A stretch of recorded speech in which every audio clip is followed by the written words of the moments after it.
The afternoon sunlight filtered through my living room window, glinting off the family photos that lined the shelf: my daughter's wedding, my granddaughter Emily's graduation, and the first picture of baby Noah in his tiny blue hat. I used to look at those frames and feel warmth. Now, they just felt distant. It started with something small, a comment, a moment, a wound that should have never existed between family. I was sitting at Emily's dining table, watching her struggle to calm Noah. He was crying uncontrollably, and all I did was say softly, "Try humming, it always worked with you." She froze. Then she looked at me with that tight, polite smile people wear when they're trying to hide their irritation. "Grandma," she said sharply, "please don't tell me how to raise my son." For a second, I thought she was joking. But her tone wasn't playful, it was final. The kind of tone that closes doors. I swallowed my words, forcing a smile. "Of course, dear. I was just trying to help." She turned away, cradling Noah while I sat there, my heart pounding in my chest. I'd raised her since she was little, changed her diapers, stayed up with her when she had fevers, and now I was someone she didn't want advice from. When I left that evening, I sat in my car for a long time before turning the key. The sunset looked beautiful but cruel, like the world was still glowing while something inside me had dimmed. It wasn't the words that hurt the most. It was the realization that the world had moved on without me. That I had gone from being the pillar of my family to just another old opinion. As I drove home, I whispered to myself, maybe it's time they see what happens when I stop caring. Days turned into weeks, and silence became the new guest at every family gathering.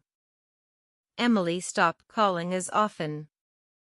When she did, her tone was clipped, polite, as if talking to a distant relative, not the woman who once tucked her into bed every night. At first, I blamed myself. Maybe I had overstepped. Maybe modern parenting was different, full of gentle techniques, sleep routines, and rules I didn't understand. I told myself to stay quiet, to let her figure it out. But the more I stayed quiet, the more invisible I became. When I'd visit, she'd scroll through her phone while I sat across the room, pretending not to notice. My suggestions about Noah's diet, his school, even his toys, all dismissed with a tight smile. "Thanks, Grandma, but we've got it handled." Once, during a family dinner, Noah accidentally spilled his juice. I instinctively reached for a napkin and said, "Oh, sweetheart, it's okay. Let's clean it up." Emily's eyes darted toward me, irritation flashing. "Mom, please, he needs to learn on his own." Everyone went quiet. The sound of utensils on plates felt louder than ever. I smiled weakly, my chest tightening. That night, I went home and stood in front of the photo wall again. Each picture told a story of love and effort, birthdays I organized, tears I comforted, sacrifices I made. Now it felt like those years had vanished into a fog of modern rules and pride. One morning, I got a text that stung deeper than I expected. "Grandma, maybe you shouldn't come this weekend. Noah's schedule is busy, and he gets overwhelmed." It wasn't the words. It was what they meant. They didn't need me anymore. I sat by my window, staring at the garden Robert and I planted decades ago, the roses, still blooming faithfully every season, even when forgotten. I wondered if people could wither like flowers too, from being left in the shade too long. But deep inside, something began to shift. A quiet thought whispered, if they want space, let them have it, but maybe it's time you find yourself again, too. And for the first time in years, I didn't cry. I just breathed. Silence can be cruel, but sometimes, it can be a teacher. After weeks of being shut out, I decided to stop waiting for invitations that never came. My Saturdays, once spent baking cookies with Noah or helping Emily with errands, became quiet. Too quiet. But then I realized, quiet doesn't always mean empty. I started taking walks again. The park near my home was filled with laughter, chatter, and the sound of children playing. I'd sit on the same old bench, watching young mothers fuss over their toddlers, some patient, some exhausted, and I smiled softly. I remembered what it felt like to be one of them. One day, a little boy tripped near the swings. His mother rushed over, panic in her voice. Before I knew it, I was there too, steadying the boy, brushing the dirt off his knees. There, I said gently. See? Brave boys don't cry for long. The boy smiled, and his mother looked up at me gratefully. Thank you, she said. I'm still learning how to do this. I laughed, not out of bitterness, but with warmth. We're all still learning, dear. Even after a lifetime. For a moment, I felt something stir inside me, something I'd lost in all the silence. Purpose. Over the next few weeks, I volunteered at the local library's Children's Corner. I read stories, helped kids with crafts, and soon, parents started chatting with me, asking for advice. You must have been a teacher, one of them said. I smiled. No. Just a grandmother with a lot of love left to give. Every day I spent there, I felt pieces of myself returning. The warmth in my heart replaced the ache in my chest. And in that peace, I realized something profound. I didn't need validation from my family to matter. I had spent my life pouring love into others. Maybe now, it was time to pour a little back into myself. But just as I began finding joy again, I got a phone call late one evening. It was Emily. Her voice was trembling. Grandma. I think I made a mistake. It was almost dusk when the phone rang again. I hesitated before picking it up, Emily's name glowing on the screen like a ghost from the past. For a moment, I thought about ignoring it. But my heart, stubborn and soft as ever, wouldn't let me. Hello? I said quietly. There was a pause, then a shaky voice. Grandma. I need your help. Her words carried the weight of pride finally breaking. I could hear Noah crying in the background, her voice strained and trembling. He's been sick for days. The doctors say it's just a virus, but I can't calm him. I don't know what to do anymore. Every hurt I'd felt over the past months vanished in an instant. There was no room for anger, only instinct. I'll be there in 15 minutes, I said, already grabbing my coat. When I arrived, Emily's face was pale, her eyes red from exhaustion. She looked so much like her mother did years ago, overwhelmed but trying to hold everything together. Noah lay restless in his bed, his forehead burning. Without a word, I sat beside him and began humming softly, that same old tune I once sang to Emily when she was his age. Slowly, his breathing steadied. His tiny hand reached for mine. Within minutes, he was asleep. Emily stood by the door, tears spilling down her cheeks. "How did you do that?" she whispered. I smiled faintly. "Some things can't be learned from books, sweetheart. They come from years of loving and listening." She looked at me, guilt flooding her face. "I'm so sorry, Grandma. I pushed you away.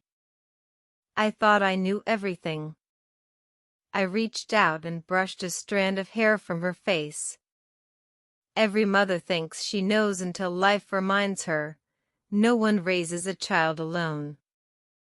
We sat there in silence, 2 generations connected again, one rediscovering humility, the other forgiveness. When I left that night, the air felt lighter. The moon followed me home like an old friend.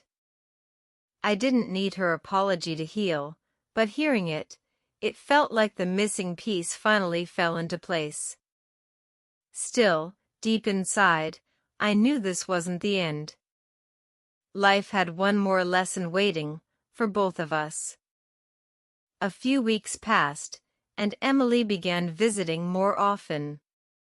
Sometimes she'd bring Noah to my house after school, sometimes she'd just stop by for tea, the kind of small visits that once seemed ordinary but now felt precious.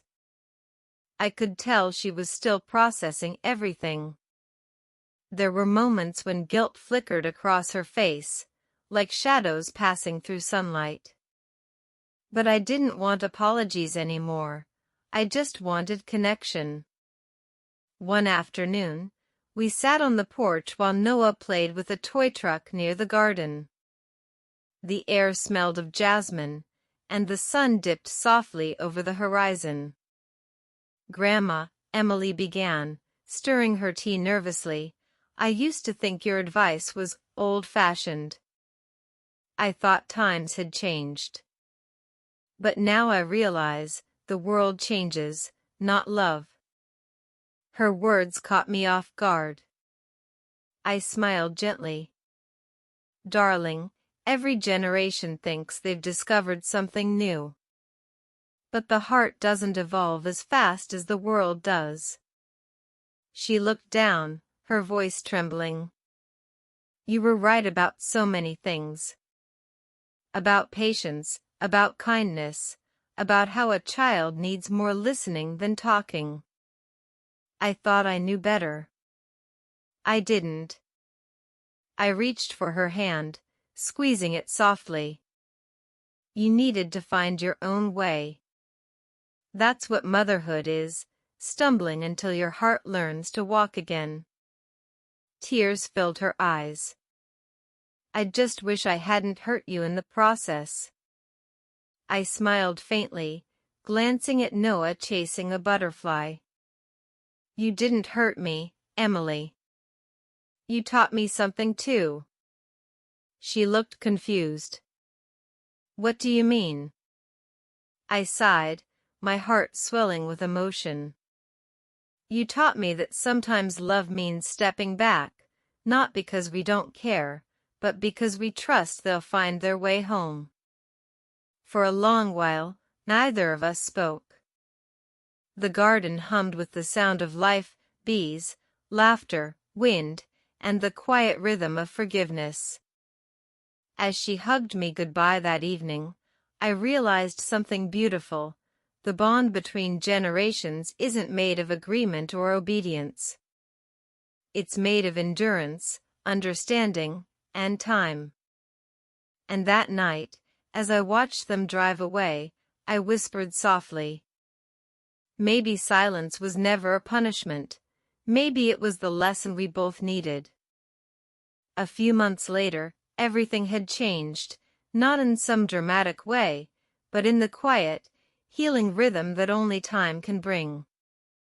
Emily called every morning now, sometimes just to ask about a recipe, sometimes to share Noah's new drawing.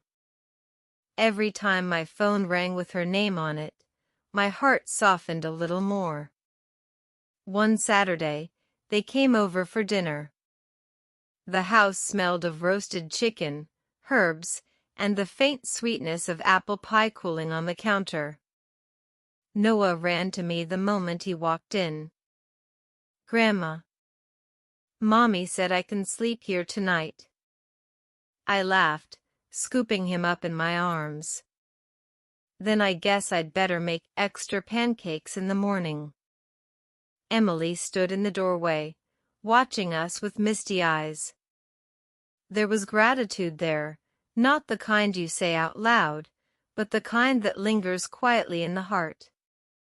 After dinner, we sat together in the living room.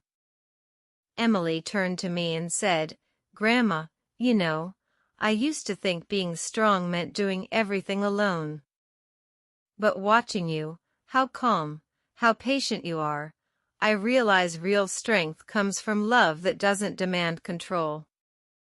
Her words filled the room like music. I smiled, gently brushing a tear from her cheek. And I used to think advice was the best gift I could give. But maybe it was listening. We both laughed softly, the kind of laughter that comes after a storm, fragile, but full of peace. Later that night, after they went to bed, I sat by the window, gazing at the stars. I thought about how easily love can fracture when pride gets in the way, and how forgiveness, once offered, becomes the glue that holds everything together. Maybe that's what growing old is truly about, not being wiser than everyone else, but finally understanding that love doesn't need to be right to be powerful. As I turned off the light, a thought crossed my mind, one I almost said out loud. If you think this was shocking, wait until you hear what happened when Emily's mother came back after 20 years. I smiled to myself. Because in this family, every ending is just the beginning of another story.